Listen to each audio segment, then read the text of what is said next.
पत्थर के ज़माने से एआई तक 8वां हिस्सा। हम खारियां से लाला मूसा शिफ्ट हो गए। हमारी गली में क़याम पाकिस्तान से पहले हिंदू और सिख रहते थे। ये बुनियादी तौर पर 4 गलियां थी, चारों हिंदुओं और सिखों की मलकियत थी। इनके दरमियान गल्ला मंडी थी।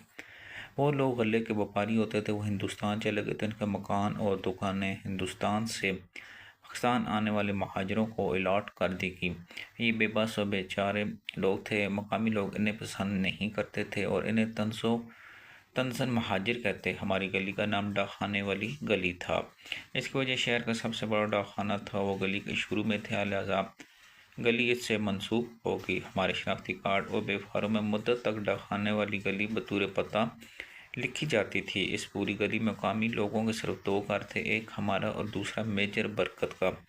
मेजर बरकत फ़ौज के रिटायर्ड ऑफिसर थे। ये आज के चीफ ज़हीर अहमद बाबर सिद्धू के सगे मामू थे। हमारे दाएं बाएं और आगे पीछे महाजर रहते, जबकि बिल्कुल सामने इंडिया से हिजरत करके आने वाले पठानों का घर था।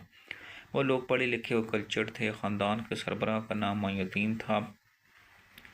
इनका एक भांजा बहुत मशहूर है, इसका नाम सैफुर्रहमान था। वो मियाँ नवाज शरीफ के करीब था। इसने इस्लामाबाद और कतर में रेडको के नाम से कंपनी बनाई और करोड़ों रुपए कमाए। वो बाद नून लीग के टिकट व सेनेटर और 1997 में एहतसाब ब्यूरो का चेयरमैन बना और ठीक ठाक बेइज्जती कमाई। वो लाहौर में रहता था, छुट्टियों में मामू के घर आता था। हम इसके साथ और इसके भाई मुजीबुर रहमान के साथ क्रिकेट खेलते थे। मेरी 1998 में इससे इस्लामाबाद में मुलाकात हुई और इसने मुझे से बचपन की गुस्ताखी का ठीक ठाक हिसाब लेना शुरू कर दिया। मैं इस ज़माने में जंग अखबार में कॉलम लिखता था। मियाँ शहबाज शरीफ ने मुझे इससे बचाया, वरना वो मुझे पूरा निकल जाता। बहरहाल किस्सा मुख्तसर, हम लाला मूसा आगे वालिद गल्ला मंडी में गले का कारोबार शुरू कर दिया। ये कारोबार भी चल निकला। स्कूल हमारे घर के बिल्कुल सामने था। मुझे इसमें दाखिल करा दिया गया। मास्टर ज़ालिम और सख्त थे। हम नंगे फर्श पर बैठकर पढ़ते थे। गर्मियों में गुजारा हो जाता, लेकिन सर्दियाँ नाकाबिल बर्दाश्त होती। हमारे उस्ताद ने इसका दिलचस्प साल निकाला। वह स्कूल आते ही हमारी तशरीफ़ चिड़ियों से सुन कर देते थे, जिसके बाद नंगी ज़मीन की ठंडक महसूस नहीं होती। मुर्गा बनना, तशरीफ़ और डंडे खाना सिलेबस का हिस्सा था, बल्कि सिलेबस स्टार्ट इससे होता। मुर्गे बनने की एक्सरसाइज को कान फड़ना कहा जाता था। उस्ताद या बिलवजह कान फड़ने को कम देते हो। तालिब इल्म बेचारा तशरीफ़ ऊंची और सर नीचे करके अपने दोनों हाथ टांगों के दरमियान से निकाल कर कान पकड़ लेता और मास्टर जी मुख्तलिफ नवीयत की तशरीफ़ें देकर इन पार फिरते या फिर डंडे बरसाते चले जाते। बुज़ुर्ग किस्म के उस्तादों ने इस नेक काम के लिए बदमाश किस्म के लड़के रखे हुए थे। ये हमारी क्लास फेलो या सीनियर थे। उस्ताद कान पकड़ाते और फिर इनमें से एक को आवाज़ देकर बुलाते और अपनी पूरी एटमी ताकत हमारी तशरीफ़ों पर लगा देते। ये हमारी डेली की रूटीन थी। स्कूल शहर में था, लेकिन इसके बावजूद इसमें बिजली नहीं थी, चनाचे गर्मियों में पंखे का कोई बंदोबस्त नहीं था। हम पसीने में भीग जाते, जिसकी वजह से हर क्लास के अंदर से नागवार और नाकाबिले बर्दाश्त बू आती। इस ज़माने में परफ्यूम नहीं होते, लिहाजा मेरा पूरा बचपन इस बू के साथ गुजरा। हमारी तालीम के 3 ज़राए थे। किताबें ये पंजाब टेक्स्ट बुक शाया करते और हम अप्रैल के महीने में लाइनों में लग कर ख़रीदते। शहर में ओल्ड बुक के नाम से पुरानी किताबों की दुकानें भी थीं। ये सिलेबस की पुरानी किताबें तोल कर ख़रीदते। गरीब तालिब इल्म इनसे पुरानी किताबें ख़रीद कर अपना तालीमी सफ़र जारी रखते। गरीब औरतें इम्तिहान से पहले खुशहाल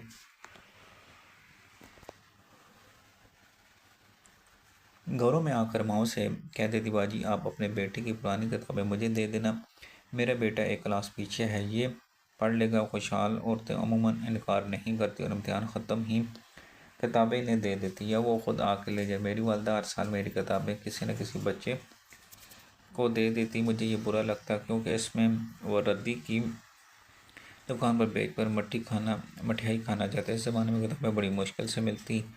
इसके लिए दर्जनों बाहर किताबों की दुकानों पर फेरे लगाने पड़ते। चनाचे तालिब इल्म अपनी किताबों की हिफाजत करते। ये बस्तों से चोरी भी हो जाती, जिसकी वजह से तालिब इल्म अपना बस्ता किसी न किसी को या हिफाजत में देकर दाएं बाएं चले जाते। हमारी उम्र के लोग आज भी ये आदत मौजूद है। हम जब भी किसी एयरपोर्ट या बस स्टॉप पर वाशरूम के लिए जाएंगे तो अपना बैग साथ बैठे शख्स के हवाले करेंगे और इससे कह के ये वाशरूम जाएंगे, प्लीज़ मेरे बैग का ध्यान रखिएगा, मैं चंद मिनट में वापस आ रहा हूँ। ये हमने बचपन की प्रैक्टिस से सीखा, जबकि आज के नौजवान और बच्चे ऐसा नहीं करते। क्योंकि इनका बचपन हमसे मुख्तलिफ गुजरा। किताबों का ख़राब होने से बचाने के लिए इन्हें बाकायदा जल्द कराया जाता। हर शहर में दर्जनों जलसाज होते। ये किताबों के दाएं बाएं मजबूत गत्ते लगाकर इन्हें सी देते, जिससे ये मजबूत और देरपा हो जाती। गत्तों के ऊपर मुख्तलिफ रंगों के मुलायम कागज़ चिपका दी, जिसके दरमियान नाम, क्लास और स्कूल की खाली लकीर होती। तालिब इल्म निशानी के लिए इस पर अपना नाम, क्लास और स्कूल का नाम लिखते थे, ताकि चोरी या फिर गुमशुदा होने की शक्ल में तालिब इल्म तक पहुँच। हमारे बस्ते गहरे रंग की तरपाल से बने होते, वो स्याहियों के निशानों से दाग दाग होते। हर बस्ते से पराठे और अचार की खुशबू आती।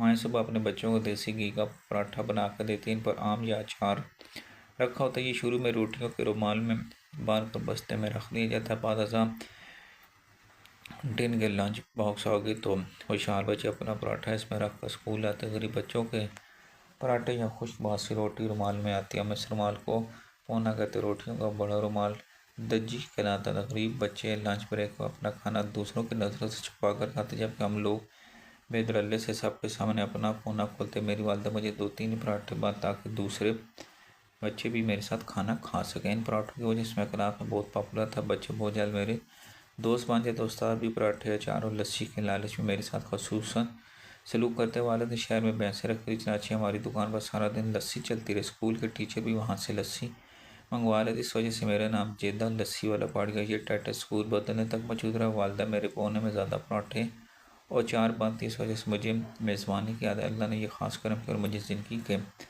किसी दौर में मेरी इसकी तंगी नहीं हुई। मेरे दुश्मन और मुखालिफ मेरे दस्तरखान और मेज़बानी की तारीफ़ करते हैं। आज भी मुलाज़मीन हमसे बेहतरीन खाना और कसरत खुराक की वजह से बीमार हो जाए। तालीम का दूसरा सोर तख्ती था। यह सफ़ेद लकड़ी का छोटा सा पीस है, जिसके सरे को तराश कर मिठ बना दी जाती, ताकि इससे तलब इल्म तख्तियों की साइड पर सफ़ेद मिट्टी का लेप करके इसे लिखने के काबिल बनाई। ये सफ़ेद मिट्टी, ये गाची, इसकी साबुन के साइज़ की टिक्कियाँ मिलती हैं। हम ये भी किताबों की दुकानों से खरीदे। ये दुकान के थड़े पर क्रेटों में बड़ी होती है, सस्ती होती है। स्कूल के अंदर तख्ती धोने का खौफ था। इसमें स्याह काला पानी होता। तलब इल्म इस पानी से तख्ती को मल कर धोते, फिर इस पर गाची का लेप कर फिर इसे तलवार की तरह हवा में लहरा लहरा कर सुखाते।